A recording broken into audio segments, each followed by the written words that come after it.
জুমার দিন ইসলাম ধর্মে অত্যন্ত গুরুত্বপূর্ণ দিন। আল্লাহ তাআলা জুমার দিন সম্পর্কে বলেন, হে ঈমানদারগণ, যখন জুমার দিনের নামাজের জন্য আহ্বান করা হয় তখন তোমরা আল্লাহর স্মরণের দিকে দ্রুত ধাবিত হও এবং বেচাকেনা ছেড়ে দাও। এটি তোমাদের জন্য উত্তম যদি তোমরা জানতে। সূরা আল জুমুয়াহ আয়াত 9।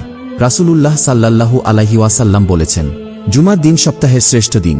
এই দিনে আদম আলাইহিস সালাম সৃষ্টি হয়েছেন, এই দিনেই তাকে জান্নাতে প্রবেশ করানো হয় এবং এই দিনেই তাকে জান্নাত থেকে বের করা হয়।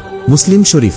বুখারী ও মুসলিম শরীফে আছে যে রাসূলুল্লাহ সাল্লাল্লাহু আলাইহি ওয়াসাল্লাম আরও বলেছেন, যে ব্যক্তি জুমার দিন গোসল করে সুন্দরভাবে পরিচ্ছন্ন হয় এবং সময়মতো মসজিদে গিয়ে খুতবা শোনে ও নামাজ আদায় করে, তার এক জুমা থেকে অন্য জুমা পর্যন্ত মধ্যবর্তী সব গুনাহ মাফ করে দেওয়া হয়। অন্য একটি হাদিসে রাসূলুল্লাহ সাল্লাল্লাহু আলাইহি ওয়াসাল্লাম বলেছেন, জুমার দিনে এমন একটি সময় রয়েছে যখন কোনো বান্দা আল্লাহর কাছে যা চাইবে আল্লাহ তা তাকে দান করবেন।